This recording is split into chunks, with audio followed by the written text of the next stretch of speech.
Shall we? It's a Thursday night here, August 21st, and we've got a big show tonight. Obviously, a huge case won by Trump today, but also we've got with us tonight Senator Eric Schmitt from the great state of Missouri. He used to be the attorney general there. I've gotten to interview him many a time on radio, and we're going to cover that tonight with you. While I am getting set up here, I hope you guys are having a great night. I'm going to go ahead and pin this to my homepage, pin to your profile. Glad you guys are here. Make sure you hit the retweet button while you're hanging out. Or if you're on the other platforms, hit the like button. Do what you need to do. Help me out. Get the hit the old RT or whatever you need there. So let's go ahead and add the story to lead with tonight. The excessive $527 million civil penalty case against Trump was thrown out by a New York appeals court. Now, this cannot be a conservative court. This is a court that has, I'm sure they lean liberal. But it is completely unreasonable. This is that case, by the way, and we're going to go through a couple of clips here before we move on to this great interview I have tonight. This is the case where Letitia James and Judge Engeron allowed Mar-a-Lago to be valued at $18 million. Now, to put that in perspective, or at max, $27 million. To put that in perspective, a piece of land around the corner from Mar-a-Lago has been listed at $200 million. Just a piece of land with nothing on it is listed at $200 million. So if you want to take a look at the unreasonableness of these cases, that is absolutely ridiculous. And I'm glad it was thrown out. So just to go through, let's review this with you guys in case you aren't familiar with what's happened today. The excessive $527 million civil penalty against Trump thrown out by the New York Appeals Court. A New York Appeals Court on Thursday threw out the massive financial penalty at a state judge imposed on President Donald Trump, while narrowly upholding a finding he engaged in fraud by exaggerating his wealth for decades. The ruling spares Trump from a potential $500 million fine, but bans him and his two eldest sons from serving in a corporate leadership for a few years. That's okay. He'll just run the country. Trump, in a Truth Social post, claimed total victory. I greatly respect the fact that the court had the courage to throw out this unlawful and disgraceful decision that was hurting business all throughout New York State, he wrote. The decision came 7 months after the Republican returned to the White House. A sharply divided panel of 5 judges in New York's mid-level appellate division could not agree on many issues raised in Trump's appeal, but a majority said the monetary penalty was excessive. And that's the big part here, is that they just tried to hose him for, I think it was $500 million after interest. It was stupid. $355 million in penalties is what they went with. Now, here's the problem. Letitia James, as you guys may know, she had rigged this. She was going to do this. It was all a political witch hunt to go after Trump. We're going to get to the comments she said in a second, but I can't help but want to share this clip from CNN, where, by the way, they got to cover it today, and they weren't happy. Well, hold on. Before we even go there, look at their faces. Look at Wolf. Poor Wolf Blitzer. Poor Wolf. He's been around so long. It's time to go, Wolf. It's time to go home. It's time to just retire, buddy. You've been going too long. You look tired. Go home. All right, here we go. Oh, where's the clip at? There we go. Not Wolf. I have been skeptical of the Attorney General's case for a long time. I'm on record saying that this is a huge win for Donald Trump any way you cut it, and this is a stinging rebuke to the Attorney General, Letitia James. The finding here, it's a very long, complicated ruling, but the bottom line is, while the finding of liability against Donald Trump can stand, for now at least, the damages award, which started at $350 million with interest, gets up close to $500 million, that is thrown out. And the core reason for that ruling, according to the judges, is essentially that there was not enough of a showing here that there were actual victims. And just to refresh people's memories, this is the civil fraud lawsuit brought by the Attorney General. The core allegation is that Donald Trump habitually overvalued his own assets when he was trying to get bank loans from banks and other lenders. And essentially, the argument that Donald Trump made below that has now had resonance in the appeals court is, you're talking about very sophisticated, quote unquote, victims. These are billion-dollar banks that made the loans, got repaid on the loans by Donald Trump with interest, and actually profited to the tune of millions of dollars. So it's not the typical type of fraud case where you have somebody stealing money from other people or ripping off unknowing consumers. So this ruling by the appeals court is monumental. It was also very unusual in that it took them nearly a year to reach this decision. As Caitlin Polance just said, the next step is going to be to go up to the highest court in the state, the Court of Appeals in New York State. Why does this woman look like Cartman? She literally looks like Cartman. What? Who is that? She looks like Cartman. So here's the deal. There were no damages. That's the problem. He overvalued his property. Most people do that.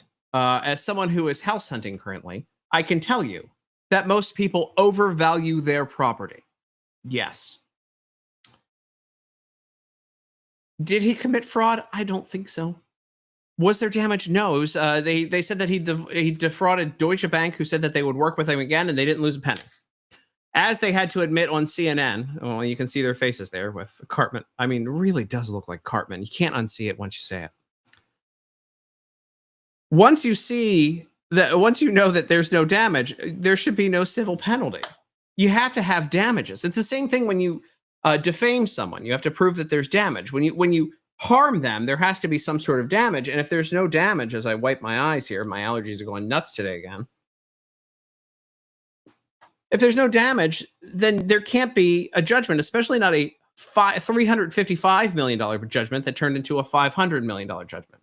But this isn't the end. Okay, so if you go through, and I pulled these clips and retweeted them momentarily ago, here's Letitia James basically saying that this was going to be a witch hunt. This was a witch hunt. Here she is admitting it, saying she's going to bring back a check from him. And that is why I will be honored when I walk into that courtroom on October 2nd.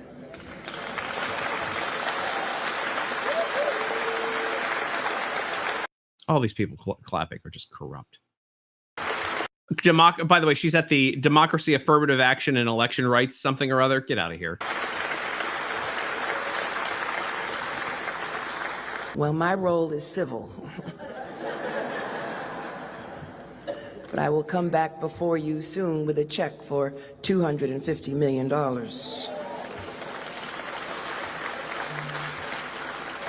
And to let you know that he is no longer allowed to do business in the state of New York.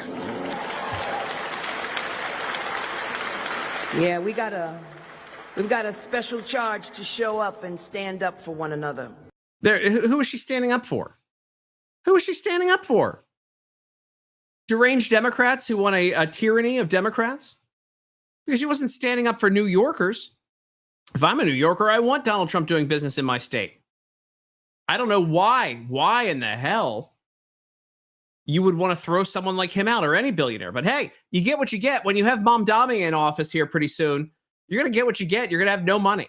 The state's going to have no money. Here she is on The View saying something similar. Again, this was all a witch hunt. This was her just going after Trump to try to get political points.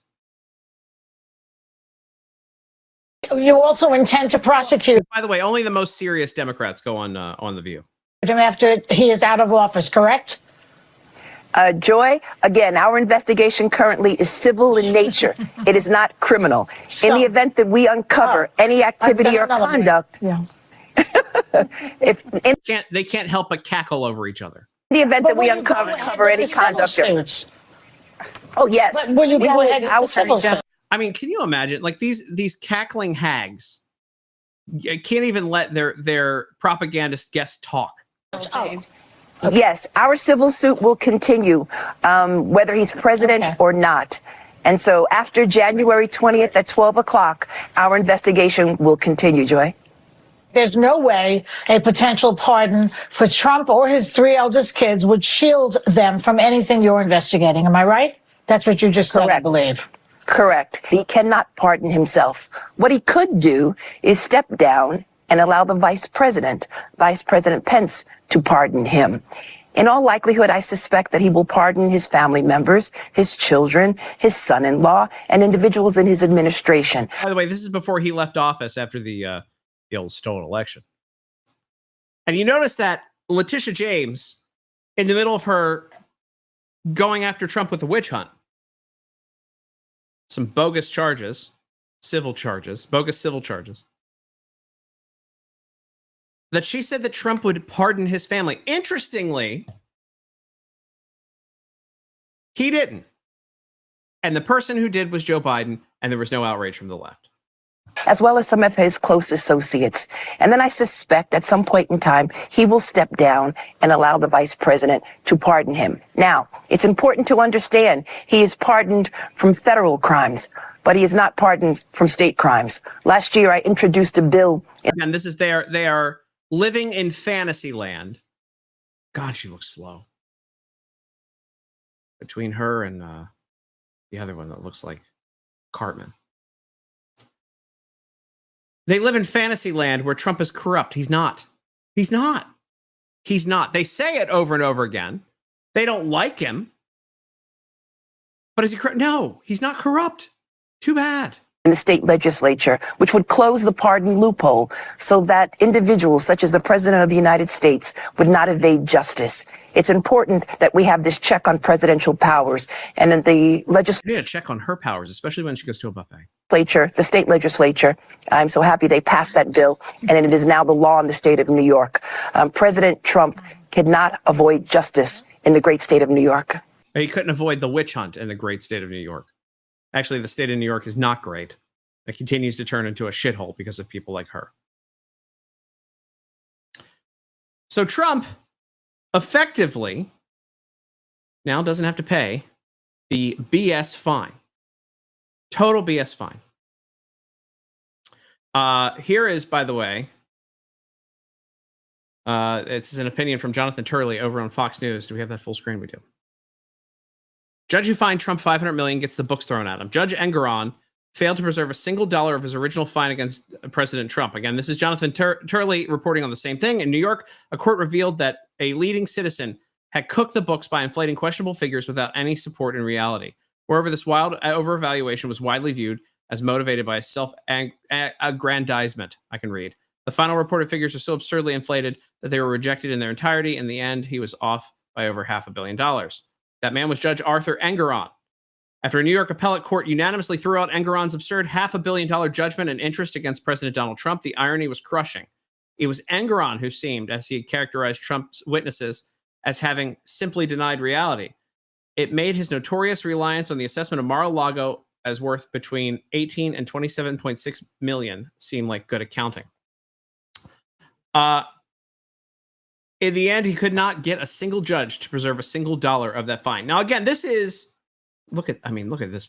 Who, by the way, who is hiring the artist, the court artists at this point? That is, I mean, you can just, if you have like I'm sure somebody thinks that's great art. That looks terrible. I understand you can't have cameras in a courtroom, but like that is awful. Anyway, so these are again, it was Engoron and Letitia James who said that Mar-a-Lago was worth between 18 and $27.6 million, even though a corner lot with nothing on it is $200 million, right in the same area. The entire thing was a witch hunt. The entire thing now seems to be over for the time. Of course, they have to go to the state Supreme Court. We'll see where it goes. But again, if there's no damage, then there can't be a $500 million fine. Here is Newsmax reporting on it earlier today. Meantime, we are following some breaking news now on President Trump's New York criminal trial. An appeals court has just thrown out the massive civil fraud penalty levied against the president by New York Attorney General Letitia James. She accused and convicted Trump of exaggerating his wealth. Just a reminder here, this was a $515 million penalty we're talking about. Judge Andrew Napolitano, he's here on set to break it all down. Judge, big revelation today. Yeah. Take us through. So just to clarify. So Napolitano, I watched this earlier. He's really good here. This is not the criminal prosecution of Donald Trump in which he was convicted of 34 felonies for supposedly falsifying bookkeeping. That's the next thing to fall, by the way. The civil fraud action against Donald Trump the allegations were that he exaggerated his wealth, and as a result of those exaggerations got more favorable treatment from the banks. Deutsche Bank case. Right, even though Deutsche Bank said we didn't lose a nickel and we would do business with him tomorrow. So there you go. Again, and I won't go through everything there, but that's the important part. That the people that New York State tried to claim that Donald Trump was defrauding didn't think that they were defrauded. It's interesting how that works, isn't it? Interesting how that works. All right, I want to talk about something else tonight. One of my favorite people I got to hang out with today on the show. We did a little pre-tape on this. Eric Schmidt, the senator from the great state of Missouri, who's also the former AG, did a lot of work there. Was one of the people who actually fought against the Biden administration in an incredible way. Has a new book coming out, The Last Line of Defense, How to Beat the Left in Court. We talk about how, I don't even know how he has time to write a book. We covered all that and had a great sit down with him earlier, about 25 minutes. This is a good interview. I really enjoyed sitting down with him. So I'm going to bring that to you now. This is a good one. I say this is a good one. It really is a good one. And I will be back in a bit. But here is my interview with Eric Schmidt. Senator Eric Schmidt, you're one of my favorites. So I'll be very honest with you. This is going to be a total pandering interview. I'm excited about your book. I had you on the radio, I think, multiple times when I used to host for SiriusXM, because you were always out in front fighting back against the, I was going to say the Obama administration, the Biden administration, Obama round 3. And that had to be, you look pretty young for the stress that you went through during those times. Before we get into the book, what was that like knowing that it was on you? And I know there were other good AGs around the country, but really you were a first mover on so many issues. What was that like, and what did that feel like? Well, I mean, I'm not trying to segue to the book, but it's why I wrote the book, because it was such a wild time. I mean, in hindsight now, right? Because we're kind of on the other side of the fever dream now. In my view, the fever broke November 2024. So when you look back at that 4 previous years, you had an era of lockdowns and COVID shots and social unrest and riots and DEI struggle sessions and censorship. I mean, that's just the tip of the iceberg, right? Soros-funded prosecutors. And so you found when I originally became Attorney General, my focus was going to be, and was throughout my tenure, was fighting crime, doing all those things you think AGs do. Little did I know that the most radical administration in the history of the country lay, months ahead, and we had a different mission, which was pushing back against all of that. So I just felt like it was a time where people who had the ability needed to step up. And I had a great team. Actually, my Solicitor General, but think of that as the person that argues a lot of the cases in front of the Supreme Court, was the guy by the name of John Sauer. He's now the Solicitor General of the United States. 4 people who worked in the AG's office when I was there, the first district court judges nominated by President Trump. Another one who worked for me is going to be the U.S. Attorney in Missouri. So I think the fruits of that and that experience and the forging that goes through that came out the other side with a lot of experience that I've tried to pass along with the book. Ted Cruz was Solicitor General. I can say that for Texas at one point. I mean, that is the. I think that's where the all-stars really of a lot of teams come from, because they are the people who are out front. Not just you. Again, you're the guy who's in charge of everything, but they're the ones that have to be out front arguing the stuff. That is not an easy job at all. Nope. It's John Sauer, who's, like I said, the SG for the country. He's a brilliant guy. He's a great pick by President Trump. Let's talk about this. So Biden comes into office. How quickly and what kind of a gut punch was that like when you were Attorney General of Missouri? Well, I mean, we had seen, okay, let's just go back. 2019 is my first year as AG. We're fighting crime, all that. And then COVID happens, right? Mm-hmm. And I think that I don't think power necessarily corrupts, but I do think power reveals. And what COVID to me showed was that what some people who should never have power in the first place, what they were willing to do with it when they had it. I mean, these were people coming out, mayors or public health officials, who were telling people in their white coats on a Monday morning if they could live their lives or not. And they never wanted to really let that go. And then they got, they shut down the schools. But then when they opened back up, 5-year-olds were forced to wear masks all day long. And so, we were fighting back against that. And then you had Mark Elias and his crew in the leading up to the 2020 election of trying to change election laws across the country. Missouri, we had 3 cases. We won all 3. But some states like Georgia and Pennsylvania, that didn't happen. So they upended a lot of the election integrity. laws in those states under the guise of a public health emergency. So they were using all of this to affect an outcome. And then, of course, the Hunter Biden laptop thing gets censored.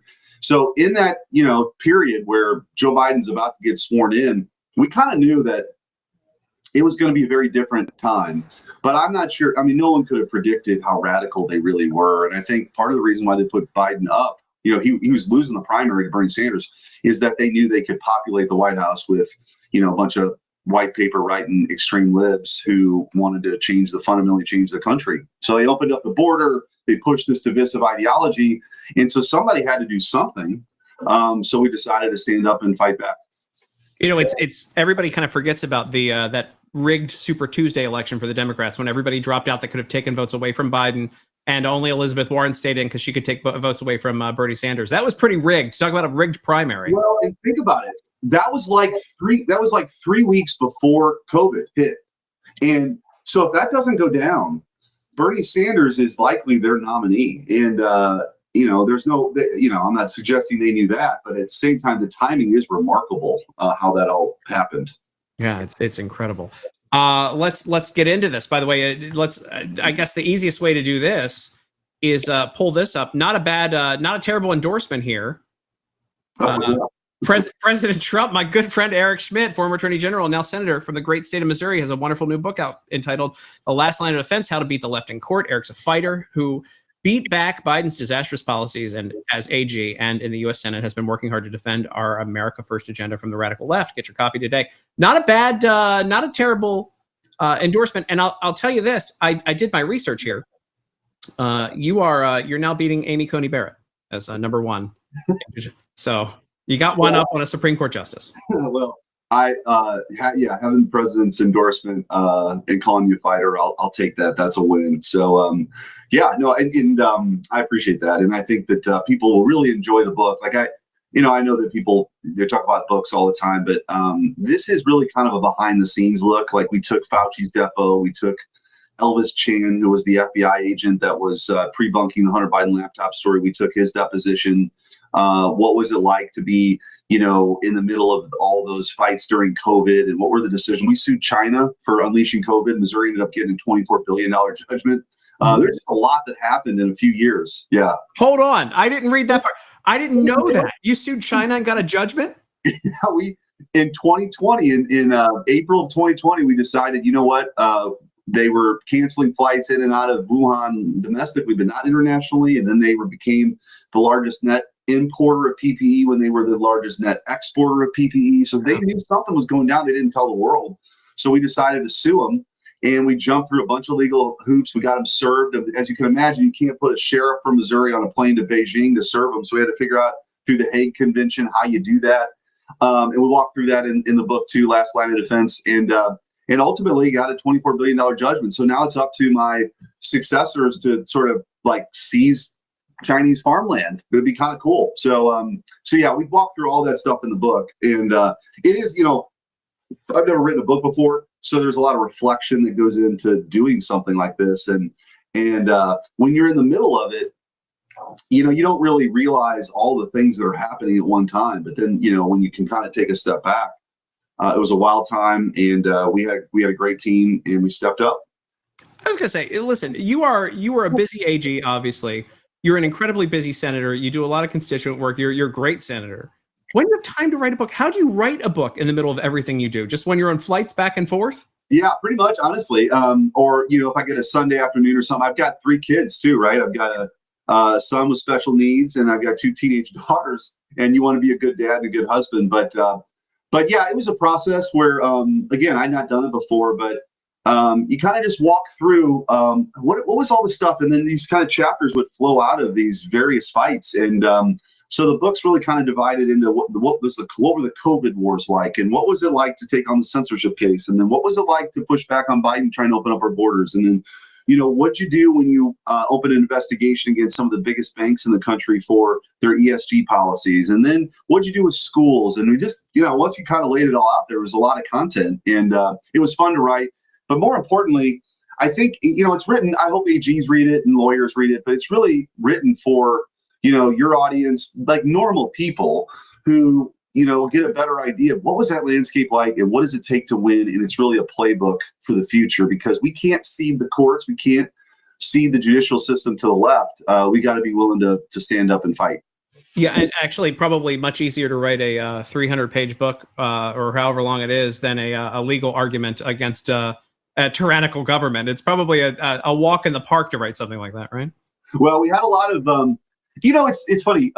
It also got me when we, so we talk about censorship, we talk about the case, we talk about how we sought discovery before we sought the injunction, which was an interesting strategic decision that paid off because we got it granted. And that's how we got to take the depot. And that's how we got the reams of emails where there was a special portal between the government and social media companies. But also, you can kind of lay out, hey, what's the history of the First Amendment? Why was that so important to the founding fathers? Well, they had seen the abuses from the British king and try to prevent what they said and prosecute them for things they said and try to take their guns away. This is kind of the foundation of our republic, right? You got to make sure that government's job is to protect those rights, not to infringe upon those rights. So when you see government doing this stuff of saying, you can't say this, you can't question the vaccine, you can't question masks, you can't question the 2020 election, people can make up their own minds. But when the government's involved in that, or they're outsourcing it to big tech behemoths, that's wrong, and that's why we filed the lawsuit. And I think it was all worth it. One of your depositions is one of many of my audience's favorite people, Dr. Fauci. How was that? It's wild. I'm not going to give away all of it. You got to buy the book. I will buy the book. This is actually, I'm not going to lie to you. Hold on. So before we go any further, I want to be very honest with you. This is one of the only books I want to read. Like, a lot of politicos put out these books and they're boring. This one's a good one. This had I was cheering for you while it was happening, as somebody who's in the media, somebody who was on those lists, by the way, between the federal government and private industry and social media companies. So this is exciting for me, and as a guy with a law degree that I don't use, I'm very excited for this too. But so go ahead. Sorry, but talking to Dr. Fauci. So it takes place in November of 2022. So I was just elected to the United States Senate, and actually, let me take a step back. A few weeks earlier, and I talk about this in the book too. I was in it's the end of the campaign. I was running against a billionaire. We were being outspent, and we ended up winning. But the fundraisers wanted me to go out to California for another fundraising swing, just for the last TV buy. I didn't want to do it. I was in Missouri, but I go out there, and I'm in by the Santa Monica Pier, and a couple meetings got canceled or moved around or something. And I walked over from my hotel room and over to the beach. I was like, I'm going to go, put my AirPods in, listen to some 90s hip hop. To kind of really soak it all in, in Southern California. Yeah. And I'm walking on the beach, and it's a true story. I see something in the distance. It's a couple.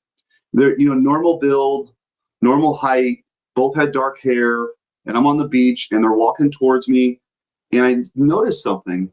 They're both wearing masks. So here we are in October of 2022, two seemingly healthy people walking outside on a beach on a beautiful day with masks on. And I remember thinking, like, what the hell is going on? Like, how? And what you realize is that, and I thought a lot about that, especially when I was writing the book, like, what happened? Well, there's this crazy, some people viewed it as virtue signaling. Some people thought they were, knew the science or whatever was wrong. It just was a wild time that can't ever be repeated. So anyway, as a prelude, then a month later, I find myself, after being elected, we're taking the deposition of Fauci. He walks in the room, and it was the NIH headquarters, more security around him than anybody I've ever seen in Washington, save the president. And he walks in the room, and my good friend, Jeff Landry, who was the Louisiana AG, I got Jeff to also do the lawsuit with me. And he has a book, RFK Jr.'s book, The Real Anthony Fauci, sitting on the table, which was hilarious. I'm sure Fauci didn't find that very funny, but I thought it was hilarious. And so we're taking the deposition, and we're going through the lab leak theory, and he's on the science, and then I don't recall 174 times. So he was a good witness in the fact he's very evasive. He didn't give up too much. But then if you start poking him a little bit about his authority, he kind of stiffen up, and he reveal a little bit more. And so that was kind of the cat and mouse game that went on. But one of the things that became clear was that he wanted to ruin anybody who questioned him. And so there's a guy by the name of Dr. Jay Bhattacharya that may not mean anything to you or your audience, but he was a Stanford guy who was one of these guys who said, the Great Barrington Declaration, when they said natural immunity is still a thing. Like, it actually is. And they tried to ruin him for saying that. And now he is inside the castle as the director of NIH, which is, I think, a great kind of symmetry of history. But anyway, we come back from the lunch. Just one more quick story. We come back from lunch. It's a full day. We come back from lunch, and the court reporter sneezed. And Fauci turns and looks to her and says, I'm going to need you to put a mask on. Get out of here. So this is not April of 2020. This is November of 2022. And the guy that people had candles dedicated to, that was like a demigod to some people, this was his kind of state of mind. And it's just really bizarre. And it was a legal takedown in the deposition. John Sauer was in there. And anyway, we got what we needed for the case. He pretended he didn't know what Twitter was. Meanwhile, his daughter worked at Twitter. I mean, this is kind of crazy, right? But the rot went pretty deep. I mean, the CDC was providing words and phrases to big tech companies to censor. The FBI, of course, was pre-bunking the Hunter Biden laptop story, even though they knew it was real. CISA, which is an agency most people have no idea, nor should they know what it is. It's a cybersecurity agency. They were weaponized against the American people. It was shocking. Honestly, it was very eye-opening. And so I take that experience with me to Washington now as a senator, as kind of I try to be a bit of a disruptor on many of those things, because I've seen what the abuse looks like. And that's why I wrote the book, Last Line of Defense. People can get it now on Amazon. Is to like, here's what I saw, and this can't ever happen again. And here are the strategies to make sure it doesn't. Now that you're inside in the legislature and in our Republican majority, how difficult has it been to unravel what has been done under Biden? Yeah, I think it can be frustrating to some people, and I understand why. We overclassify documents. Getting to the actual decision maker is always a bit of a challenge. I think the corruption that exists in the FBI is pretty deep. If you think about it, this is why the Russia collusion stuff was so bad, because it really infected 10 years of American politics. They never forgave Trump for coming down the escalator. And we know now, in the documents that Tulsi Gabbard declassified, we know that Hillary Clinton, in an effort to find a distraction for her email problems, created this out of thin air with a Soros-funded organization. It becomes ultimately a Steele dossier, which was a bogus Oppo thing. And then it gets laundered through the intelligence agencies. Like, they make it legit, even though they knew it was false. Like, we know it was false. They knew it was false. They went with it anyway. They spied on a presidential candidate. They tried to, effectively a coup against this existing president, and infected the politics for years. It became a reason to censor the Hunter Biden laptop story. They said it was a Russian hack and leak operation. It was, I think, also the mentality they had when they kept calling them a threat to democracy, or half the country a threat to democracy, and they were willing to throw their political opponent in jail for the rest of his life. It's just as crazy. But we know now why they were so hell-bent on these guys never getting back in office, right? Is because they're unveiling all of this stuff, and it's crazy. So I think we played a role in that in our fights. We write about it in the book. And then, and also I think particularly on the censorship piece, we ought to keep this high ground here. I was in college in the late 90s, and I was conservative then, and I was always a little jealous the liberals seemed to have the high ground on the First Amendment and free speech. Not anymore. Not anymore. It's about power and control. So I think as conservatives, we ought to hold on to that, because it matters. And it matters a lot to young people. If you want to understand, I think, why a lot of the younger voters right now are conservative, in ways that I'm Gen X, in ways that Gen X voters weren't 30 years ago or 25 years ago. I think COVID has a lot to do with it. I think the censorship has a lot to do with it. I think they saw, their school superintendent making them do a privilege walk. I think they saw the school getting shut down. They're forced to be wearing masks all day, and they don't like it. And it's a huge opportunity for us if we actually, speak to them the right way. Yeah. In the middle of everything else too, I have a non sequitur here, because under the Biden administration, we saw the rise of the Disinformation Governance Board that they tried to push through at some point. Now, I know that the name went away. I know that the Snow White looking actress that was in that position went away as well. That activist that they had there. Yes. Has that gone away altogether? Like, has Trump eliminated that? Did they actually? I know they didn't have the board, but wasn't that still happening? Yeah, they tried to do it at Department of Homeland Security is where they housed it.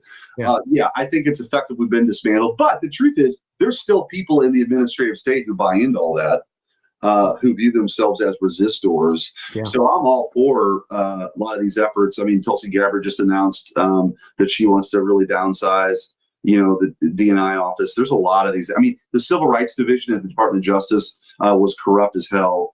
And Harmeet Dillon is cleaning the house there. Yeah. And so, I mean, basically, they would ruin people and lost total sight of what their mission is. And it turns out our civil rights laws, which are, appropriately prevent racial discrimination, the Department of Justice was totally fine with certain groups being discriminated against, just not others. And the laws should apply equally. And you kind of lost sight of all that. And so, yeah. But look, it's not as simple as saying, I don't think yes or no. I mean, I think formally they're gone. Look, think of DEI. Like, that's in retreat, but we gotta be on the lookout that it just doesn't get called something else, like the director of diversity and fullness of whatever. You know what I mean? Like something else that sounds good. Yeah. But it's the same thing. And I think the good news here is we've got the law on our side. We've got common sense on our side. And I think the last line of defense, how to beat the left in court, is kind of a manual of when you see this stuff, here's some things you can do. Here was my experience. But I think your viewers, listeners will really enjoy the book because it's just hard to believe all the things that went down. And there was a lot on the line. It also feels good to see not only people that are qualified, but people who I know personally that are getting appointed to positions to correct for these things. I'm like, oh man, that is like when you say Harmeet, I'm like, she's the one you need in there. Like that. Right. What better fighter than her? You look at that and then. And actually, her chief deputy now was one of my lawyers in my office, Jesus Osete, and then John Sowers there. I mean, it's just kind of cool that a lot of the people that you're fighting alongside with in these really consequential generational struggles are now on the inside. RFK Jr. was one. I've gotten to know RFK Jr. On the campaign trail a lot, and he was one of the people censored on day 3 of the Biden administration. And I mentioned Dr. Jay Bhattacharya, and then this is populated. And what people don't get on the left or the mainstream media or the whatever legacy media that they don't understand about President Trump is the reason why people, he's authentic and he doesn't have to fake it. Like he's not like the Democrats now are like learning how to cuss. They got some manual about like how to be authentic and it looks phony.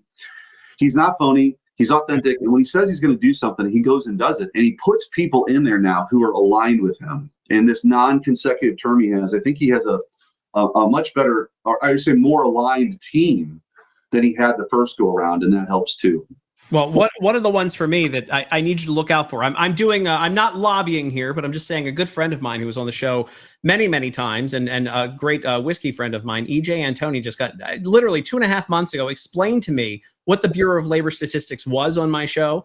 I talked about how they do the BS labor numbers and the inflation calculations. And he's explaining this all to me. And now he's nominated to be the head of it. So I'm like, whoa.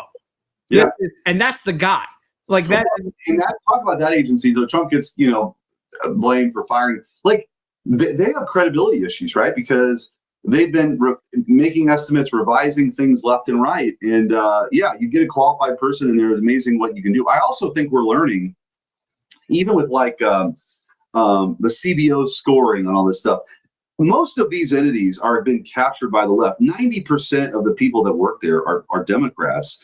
And the idea that like somehow these nonpartisan institutions existed in Washington that need to be protected, that's nonsense. That's total nonsense. What I've learned in my first 2 years is that it is overwhelmingly the administrative state. This is why the Democrats, I don't think they actually would ever be serious about reforming the administrative state, although maybe they would be.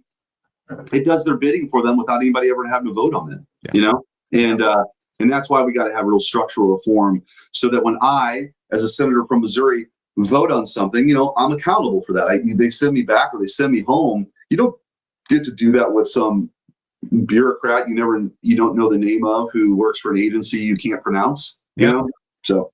All right, last question for you, and everybody should go get this book. I think it's going to be an incredible read, The Last Line of Defense, How to Beat the Left in Court. I'm going to get beat up if I don't ask you this question because I have seen it many times in my comments.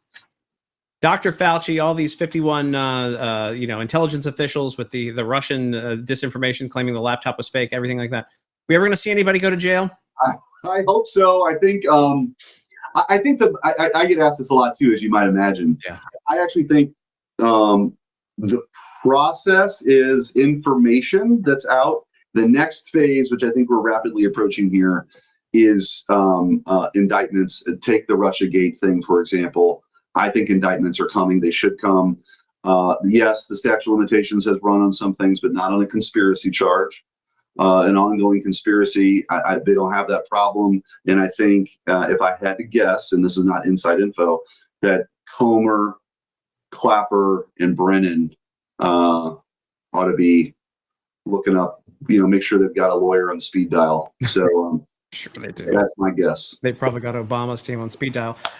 Senator Eric Schmidt, the book is The Last Line of Defense, How to Beat the Left in Court. By the way, currently, you can go get it on Amazon.com. Currently #1 in United States Judicial Branch, beating Amy Coney Barrett. So there we go. I'll take it. And President Trump's endorsement is helpful. J.D. Vance has said nice things. Oh, yeah. I hope all of you do as well when you buy the book. So and listen, I got nothing but nice things to say about you. I've been following your work when I was at SiriusXM back when you were an attorney general, and I'm really glad that you are representing the people of Missouri in the Senate, man. I appreciate that. Thank you. Thanks for being here. Love the hat too, by the way. Thank you. That's me pandering. I know. I love it.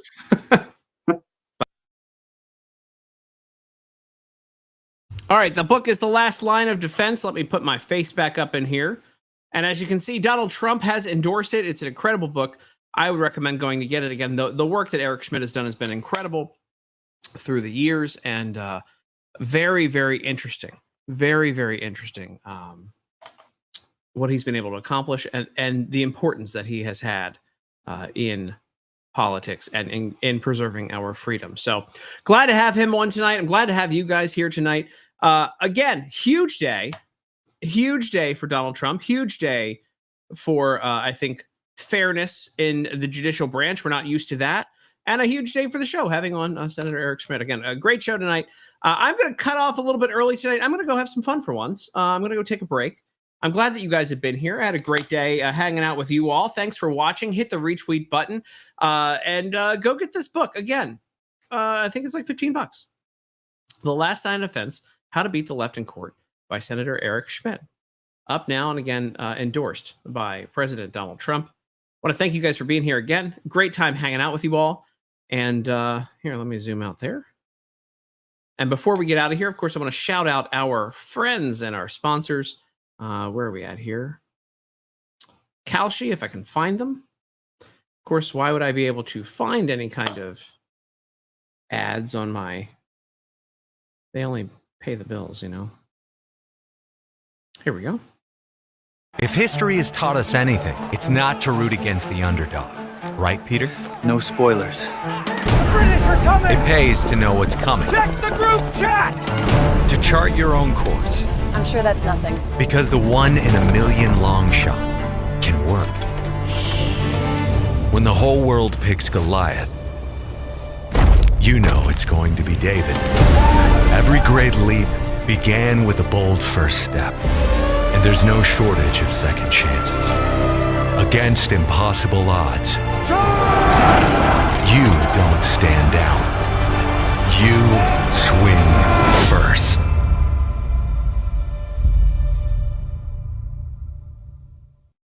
And before we get out of here tonight, I always like to check to see what's going on Kalshi.com/Tim Young. That's Kalshi.com/Tim Young. Let's take a look, shall we? Right now, we're looking at football scores, but let's go over to politics. That's my little specialty. Who will be the Democratic nominee in 2028? Right now, currently head and shoulders above the rest at 27% is Gavin Newsom. AOC at 13%. Pete Buttigieg at 9%. Can't believe that anybody's even putting anything on that. Let's go back and see what else is going on. Who will win the New York City mayoral race? Zohran Mamdani ahead, 83% right now. Actually, looks like 84%.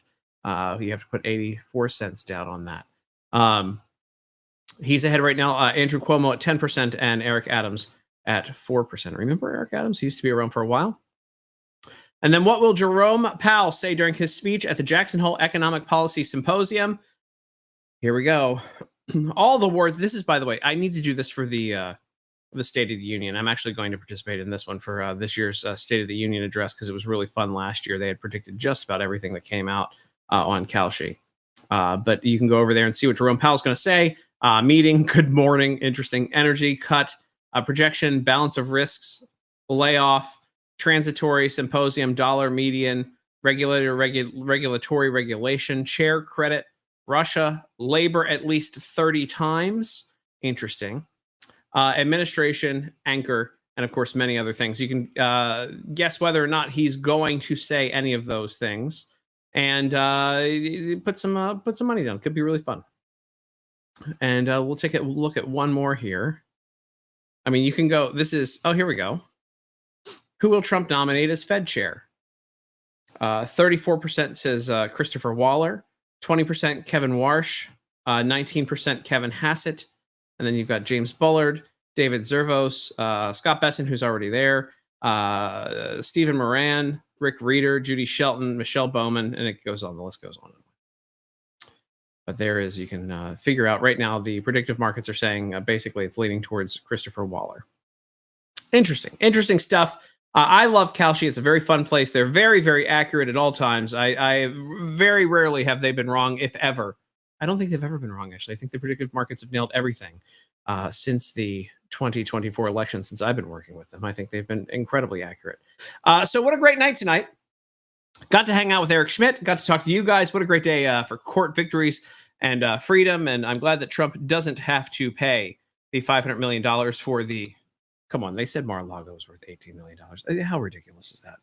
Think about that. Just how ridiculous that is. The property is probably $1 billion or more. I mean, also, like, if he... This was my point back in the day. That means, I guess, Trump overpaid on property taxes, right? If Mar-a-Lago is only worth $18 million. But it's not. We all know it's worth probably over $1 billion. I mean, if a corner empty lot is selling for $200 million, then we know that it's worth way more. What a great time tonight. I loved hanging out with you guys. Great interview. Again, thanks for being here. Thanks to our sponsor, Kalshi. And thank you to all of you who have been hanging out all night long. Thank you for everybody in the comments. Hit the retweet button, hit the like button, hit the bookmark button. That helps as well. I want to thank you guys again for all that you've done and all of your support. And bigger things are coming, by the way. More of those elected officials are going to be on the show very soon. And if you guys are going to be around, if you're going to be on the Media Research Center cruise, in about a week, wow, like a week away, I'm going to be on the Media Research Center cruise for a week. It's going to be a great time hanging out with folks like Joe Concha, Kevin Sorbo, Dana Lash, great people, and of course, David Bozell and Brent Bozell, great human beings. I'm excited to be on that cruise. I'm excited to be hanging out with all these great patriots and get to meet you guys in person in Norway. So what a great time. Looking forward to it. And I want to thank you all for being here tonight. I'm going to get out of here. I said I was going to get out early. What's 13 minutes, you know? You never know. All right, getting out of here. Thank you, guys. We'll see you soon.